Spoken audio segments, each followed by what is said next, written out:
Life is an experience of the whole heart. What is a whole heart? We talk about wholeness, integration, embodiment, but what is the whole heart? Inside of each of us is a multiverse, and science is just now beginning to tap into this multiverse. We can see it as the brain, like a web, very much similar to the cosmic web, or we can call it the cosmology of constellations whirling and revolving rhythmically in this synergized alchemy. And the brain very much is like that. We can see it as the electromagnetic field of the heart, or we can say it of the glandular system, and how this electromagnetic field from the glandular system, it creates this web of intuitive awareness where we have an overview of our lives. What is an overview? We think about it as like you're looking at things from a higher perspective. And that's what the ancient Egyptians would look to the sky for. They wanted an overview. They wanted a higher perspective. And a part of that learning experience is integrating that, embodying that in the human form. That's why we brought constellations and their configurations on planet Earth, such as pyramids that we're finding all around the world, are in these interesting alignments. Even metallithic stone structures such as Stonehenge, they're in this cosmology arrangement, and we are in all of this. We're just now realizing that. Okay, it took us thousands of years to remember that forgotten secret society that wasn't secret. Everybody was participating in it. But now it is a secret society. Okay, but that infinite web of an overview and higher perspective, we call it, constellations of Orion, or the zodiac, such as Aries, and it's all up there revolving in our universe. We brought it down into the finite as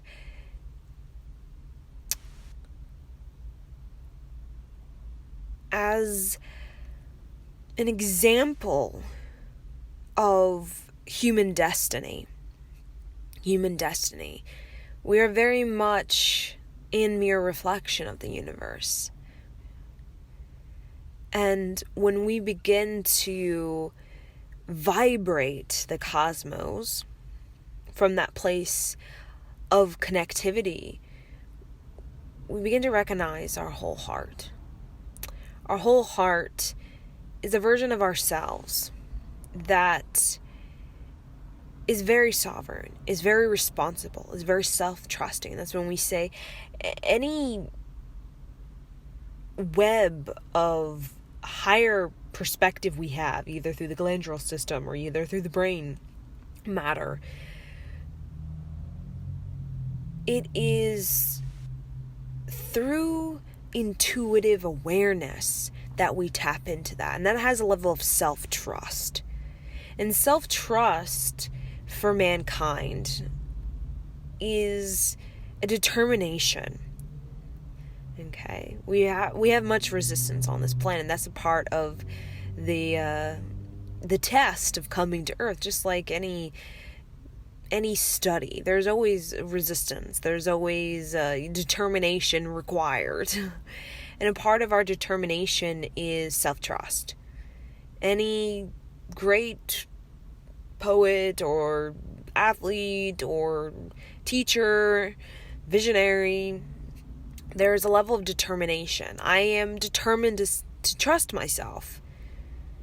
And the very fact as humans that we feel quite lost, and we feel I don't want to do this, or this isn't working out for me, or I'm just going to settle for that, or I'm just going to kind of just go for that, is because we're not in a determination of self-trust.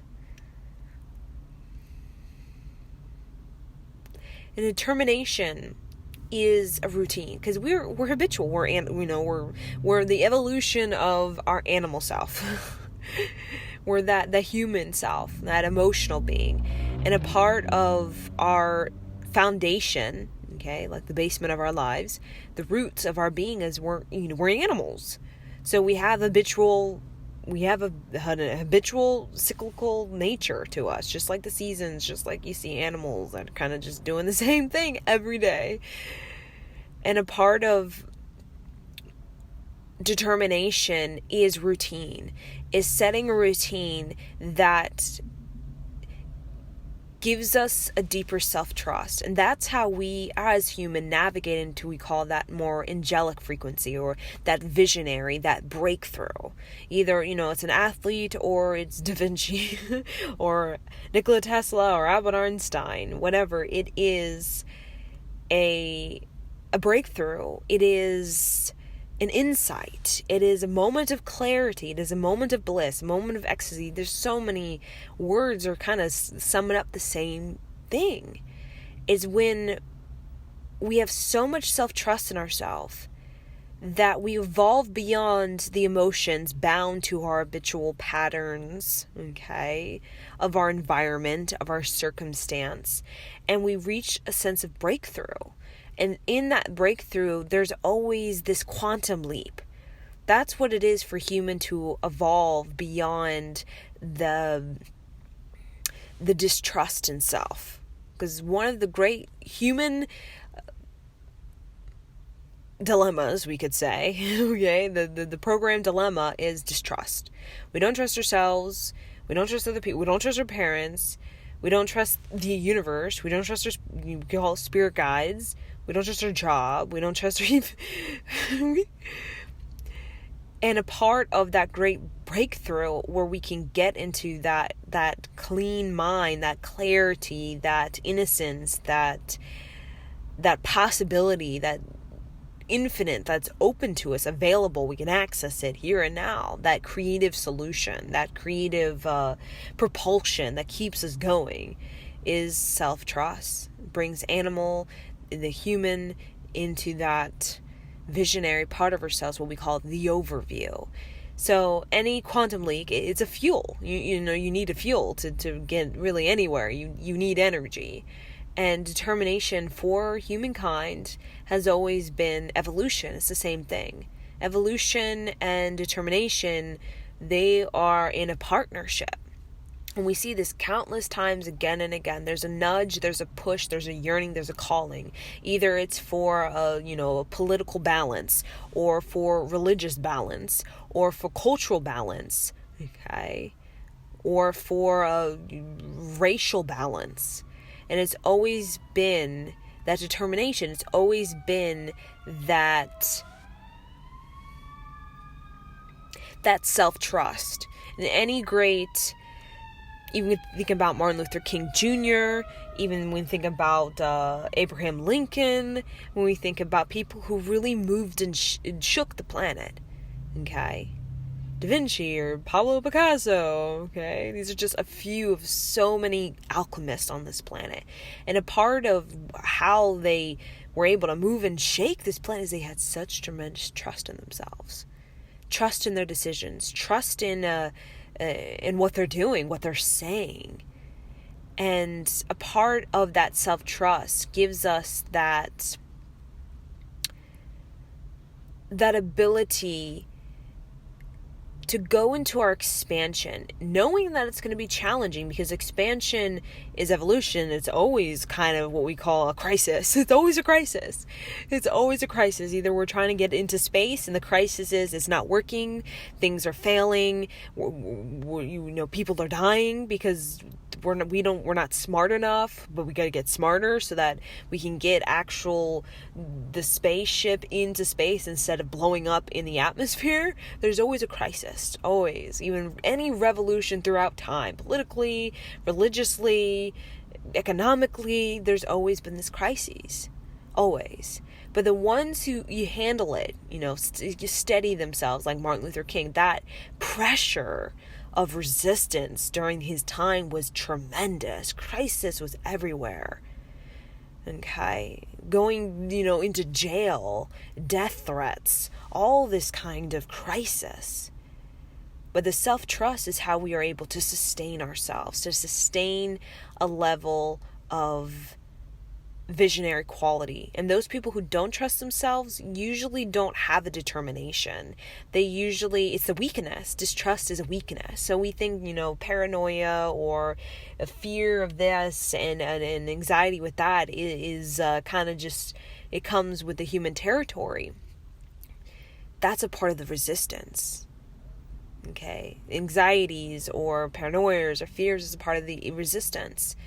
Really, it's sending us a message. It's giving us a nudge. It's giving a push. It's a yearning and it's a calling for us to trust ourselves, and that alleviates all of that tightness that we grip to for a sense of steadiness.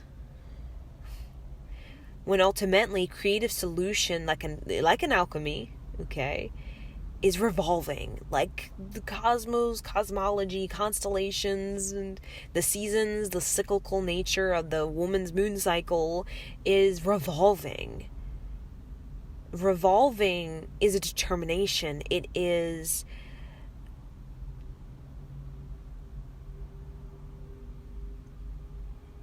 placing into your field a refinement of your field. Like placing into your field a refinement of your field.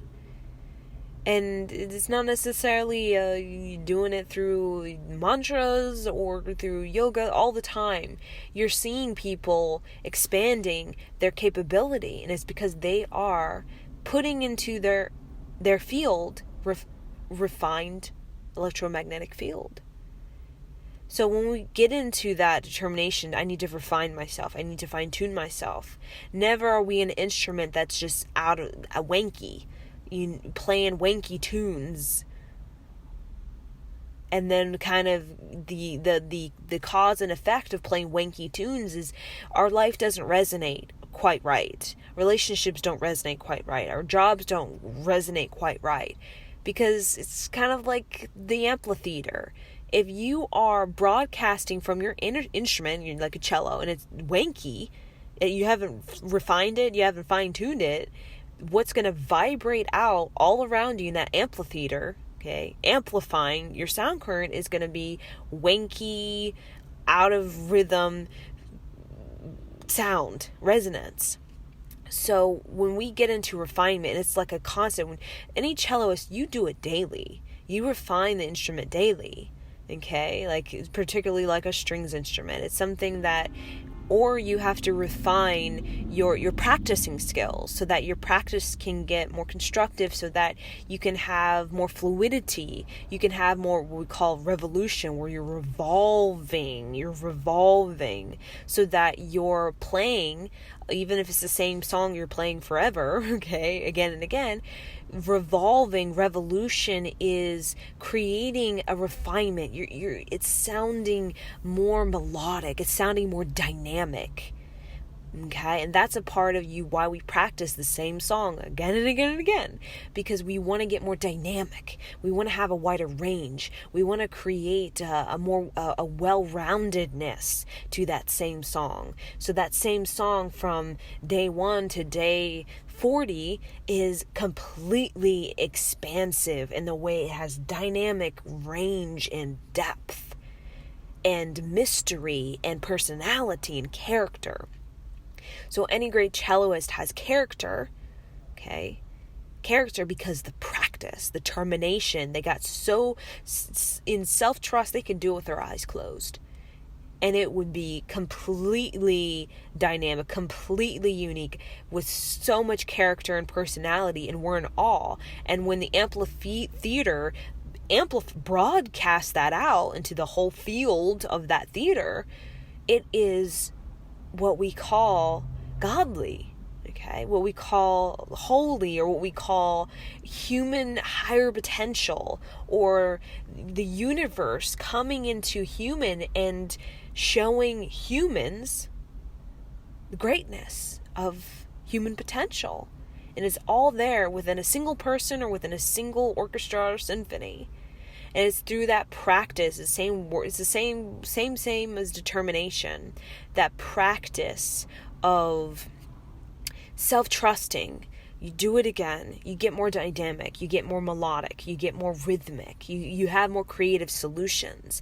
And when we as a child have that installed within us, like for example, growing up and being an athlete, or growing up and being a dancer, or being a pianist or celloist, anything in that sort of arena that requires practice, determination, a refinement, a constant refinement, so that you can see yourself improving and you can see yourself getting more well-rounded, and it's starting to come alive. You're having character, you're having uniqueness, it becomes its own dimension.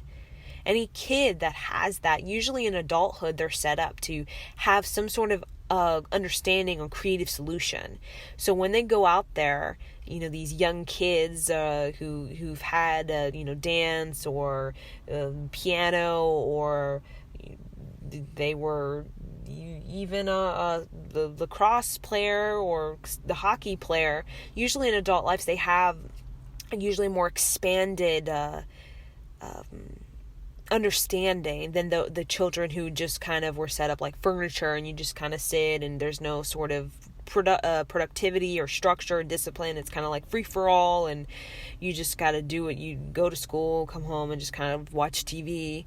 Okay, usually they kind of lazy. They don't know what to do with life when the challenge comes, when it's difficult, and they have to stand up or they're going to lose the chance. Any athlete, any dancer, pianist knows that when opportunity comes, you have to grab it. You have to. That's any talent, a person on a pursuit of talent. To be talented, to have a personality, is usually understands you got to be on the ball. When the time is here, you got to act. But you got to act with self-trust, or you're going to mistake that whatever thing, and you gotta, okay, we got to keep practicing. That's basically what it means. If in the moment it comes and then we kind of flake out, it just shows that we need more practice within that. Like when we play the cello, and then our moment comes where we have a little solo, but we kind of flake out. It just shows that we need more self-trust, and we don't have enough of it to really grab onto that moment and to flourish with it. To let ourselves be completely visionary. That requires so much self-trust. So much self-trust.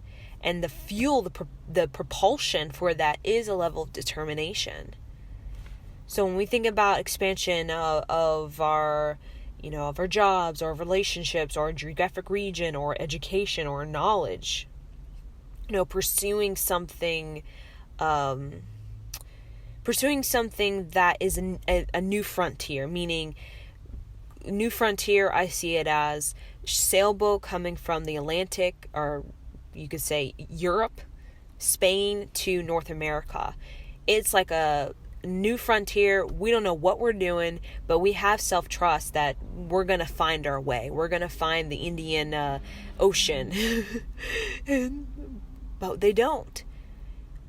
And that simply shows that we as humans have